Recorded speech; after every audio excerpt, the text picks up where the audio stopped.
Welcome to Cohort Conversations, where FOCUS sits down with graduates of our Citizens Academy program to delve into their unique experience.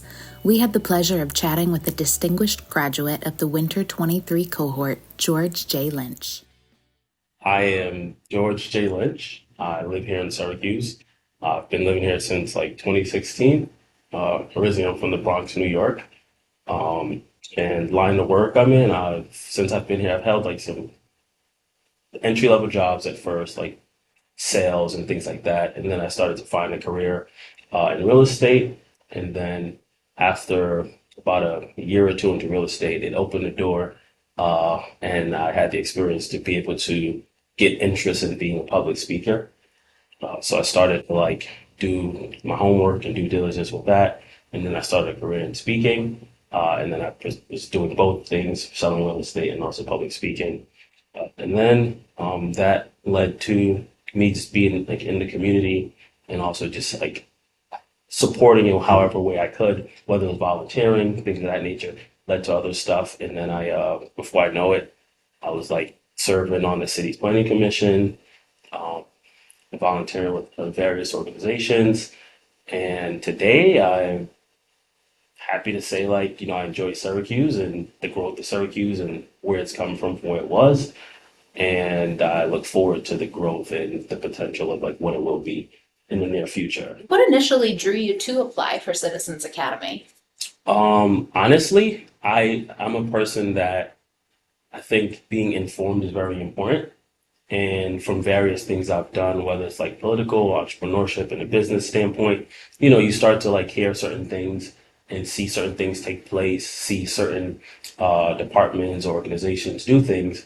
And for me, I think if I'm gonna be someone who's like has a care for the community, the more I know, the better I can serve. Just in general, could you describe your experience with the program? Is it kind of in line with what you thought you were applying for? I think the experience was awesome and basically like it provided me with like invaluable insight, into government functions and the services offered in the community. And that's something that for me personally, in anything I do, like, those things are important as far as serving the community as best as possible. So yes, I think it aligned like 100%. Well, you are a graduate of the Winter 23 cohort, which is a very special one. It was the 19th cohort, but yours may be the first in Citizens Academy history to achieve a 100% graduation rate. And additionally, it was the first winter cohort that we ever had in the program. What was so special about your cohort? Can you tell me about the dynamics of it? I think everyone appreciated once it was like really brought to our attention that we were the first like winter session. And also I think the people in the class genuinely was engaged and had a passion and a care for the community. It wasn't like hey, I'm gonna just do this, like check a box. Like they had a vested interest. Some people were like from different backgrounds. Also, some people were new to Syracuse and wanted to understand the area better. But I think the biggest thing was ultimately people were just really concerned and wanted to better understand how they could help the community. You were the distinguished speaker at your graduation. What was that Yes, like? it was a dope experience. Just being able to talk to everyone at the graduation and also like, represent our class. I was able to like coordinate because we had like a constant contact list, but I also was like in touch with a decent amount of people in the class that I actually facilitated like putting a group together from everyone in our cohort, like reaching out to everyone to like see if they'd want to be a part of the winter event that I think was coming up or like think at the time. I think it happened already. If I'm not mistaken, I don't remember exactly, but I was able to help coordinate that and like do some fundraising for that to like take place. Okay, so you're saying you not only got to connect with the presenters that like do the classes, but Right. you really grouped together as a cohort. No, definitely. And it's funny you say that. So for me like, personally, um, being and doing some of the stuff I've done, like most of the presenters, not all, but a decent amount of them actually knew it in some degree. So maybe a little personal and then more business, just throughout the community. So it's kind of funny, like a couple of them would like be like, "Oh, George," and then everyone in the class was like, "Oh, of course, everyone knows George." Um, but it was really cool just to kind of meet ones that I didn't know, understand what they do, how they help the community. But our cohort in total was very engaged, and we all definitely like stayed connected. Yeah. That's really great. Do you happen to remember what you shared in your graduation speech? It was a while ago. The biggest takeaway that I think I remember, like off the top of my head, was I'm big on this African proverb where it says, if you want to go fast, go alone, but if you want to go far, go together. And I feel like as a community member, uh, a person who wants to see the community keep growing, obviously we have to do that as a unit, as a community. You can't do it alone. So that was like the biggest thing that I like made sure I emphasized when I was speaking to everyone. Are there any particular sessions or speakers that are of note that really stood out to you, or maybe helped you understand things better? The one that stuck out to me the most was the one regarding like education, especially because like my, two things I do. One's like real estate, and the other is like public speaking. So I speak to a lot of youth at various levels, and I just thought it was really important just talking and understanding like how impactful like we understand education is, but also what are the things being done to like help and advance how education is shared with students, what the schools look like, how do students feel about the schools, the resources they have. And then something else I touched on was me being a realtor. Some people aren't fully abreast of this, but I'm aware of it in the sense of like property tax and education are like brothers and sisters. So I always think it's very important. I'm kind of answering your question on the other part of it, in regards to like the importance of real estate, because the better your real estate stock is, the better your like potential educational institutions will be because they have more like support funding wise when property taxes are like better. So those are like the two things that one thing mainly that like I really enjoyed was the education piece. Well, that's awesome to see how it can kind of benefit you wherever you are, whatever your background is. So, what was the impact of going on the tours? Like, what was the added benefit besides seeing the cool stuff? Right. I think it was obviously, as you just mentioned, cool to see the different stuff, but it was like a transformative experience, which I think for me personally, like deepened like my appreciation for like civic engagement because you get to see it from a different perspective, and get a hands-on feel for like what actually takes place in these spaces. So, I think that was like the best part of the tour, and just everything in totality was just the experience of seeing things from another perspective and not just being like as a civilian, you don't see most of that, but then being able to have that insight, is really cool. The Justice Center was cool to see too. Obviously, never want to go to jail. God bless me to not ever have that experience.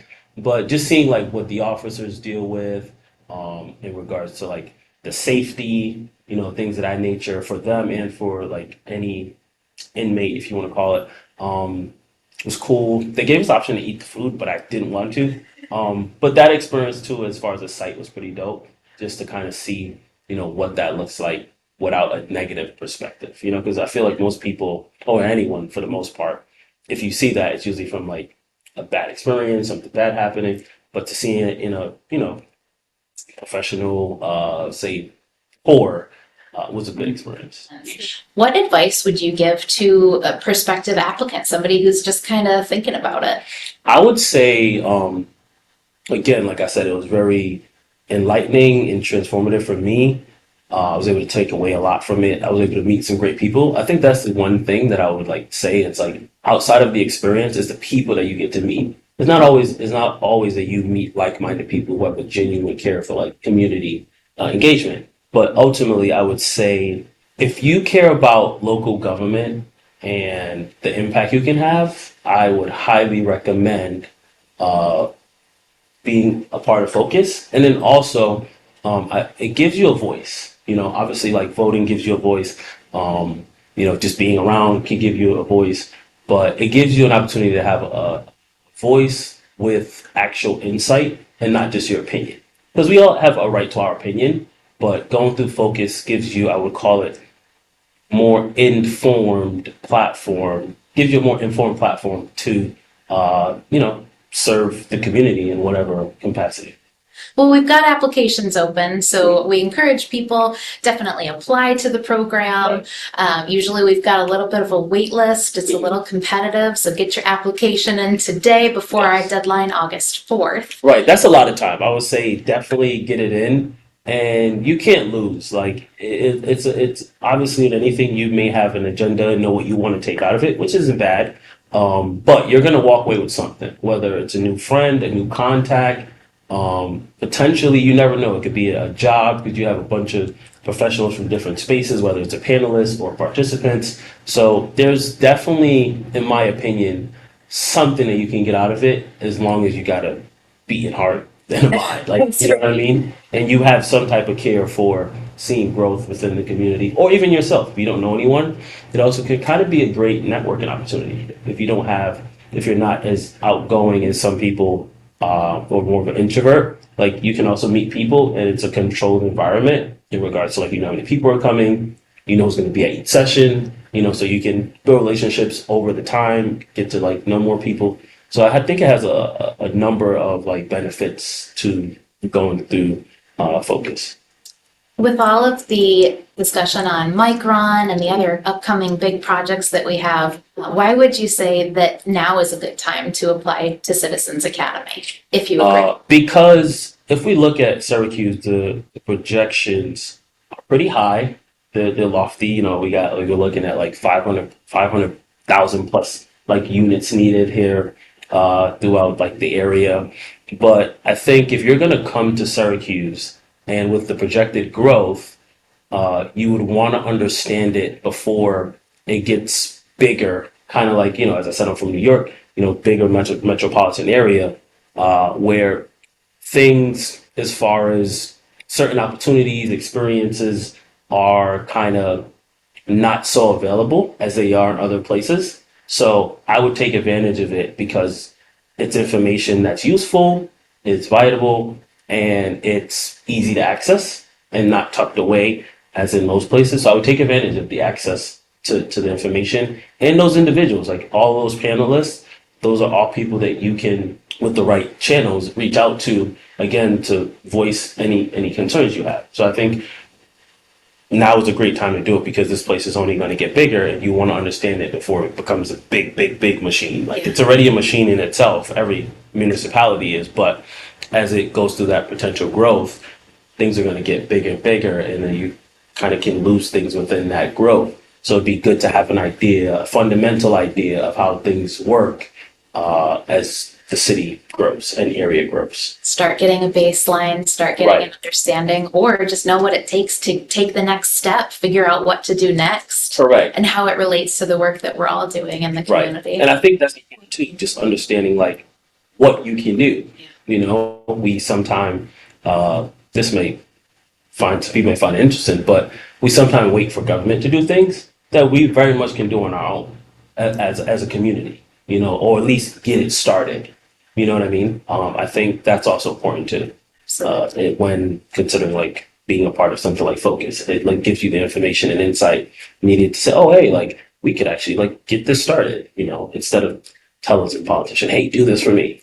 You know what I mean? Just yelling at them. It's more of an open dialogue. Right, which is super important.